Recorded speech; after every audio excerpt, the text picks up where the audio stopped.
Lionel Messi au Barça, c'est fini. C'est une page qui se tourne en Catalogne. On vous donne tous les détails dans un instant. Bonjour à tous et bienvenue dans ce nouveau JT Foot Mercato. Aujourd'hui on vous parle de la bombe du moment, Lionel Messi, impossible de passer à côté. C'est officiel, depuis hier soir, la Pulga ne prolongera pas au FC Barcelone. C'est le club catalan qui l'a annoncé dans un communiqué. La nouvelle a fait chavirer les fans de foot du monde entier et aujourd'hui c'est Joan Laporta, le président du Barça, qui est venu s'exprimer devant la presse. Il a évoqué les problèmes financiers du club et la réglementation de la Liga pour expliquer la non-prolongation de Messi au FC Barcelone. D'ailleurs, Laporta a aussi tenu à remercier l'Argentin qui était à fond pour re-signer. Léo a fait tout ce qu'il a pu pour rester et même plus encore, je n'ai rien à lui reprocher.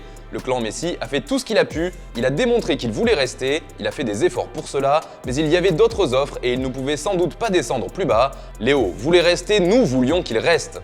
Des mots forts mais qui ne consoleront pas les supporters du Barça, car malheureusement pour eux, Lionel Messi ne reviendra pas. D'ailleurs, le numéro 10 est sans club actuellement, il est libre de s'engager où bon lui semble. Et pour l'instant, c'est le Paris Saint-Germain qui tiendrait la corde, oui, Messi à Paris, c'est du sérieux. On vous en parle depuis de nombreuses semaines et bien d'après nos informations, les négociations n'ont jamais cessé entre Messi et le PSG, et ces dernières heures, ça avancerait bien. Le club francilien serait même plutôt confiant quant à la venue du génie argentin, tout serait même déjà prêt pour l'accueillir. On serait tout proche d'un accord entre les deux parties pour une signature de la Pulga. Dans le même temps, Neymar aurait proposé son numéro 10 à Léo Messi. Les deux hommes s'apprécient, ce n'est un secret pour personne, mais l'Argentin aurait refusé de le porter s'il venait à s'engager avec le PSG.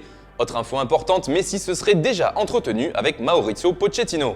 Justement, que pensez-vous de la potentielle venue de Messi à Paris? Est-ce que vous y croyez? Est-ce que ça vous fait rêver? Ou vous pensez que c'est plutôt une mauvaise chose? C'est la question du jour, n'hésitez pas à en débattre dans les commentaires. Et puis, dans le reste de l'actu, un autre joueur du Barça va se faire la malle. C'est Miralem Pjanic qui n'a jamais trop réussi à s'imposer en Catalogne. Son retour à la Juventus est tout proche, la presse espagnole parle même d'un accord imminent entre les deux clubs.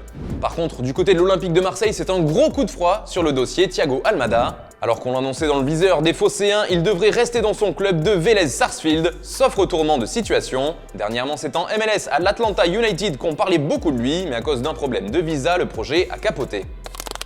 Par contre, Luis Araujo, lui, va bien signer dans le club américain. Il quitte donc Lille en échange d'un chèque d'une dizaine de millions d'euros.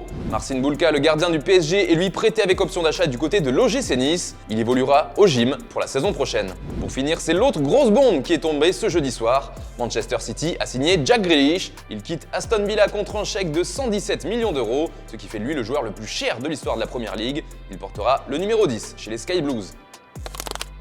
Et puis on se quitte avec l'image du jour qui concerne Antoine Griezmann.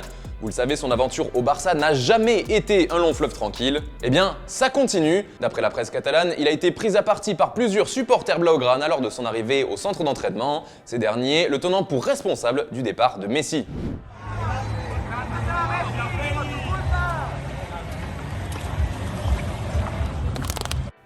Voilà, c'est tout pour aujourd'hui. Merci de nous avoir suivis. Nous, on se retrouve dès lundi prochain pour un nouveau JT. En attendant, je vous souhaite un excellent week-end.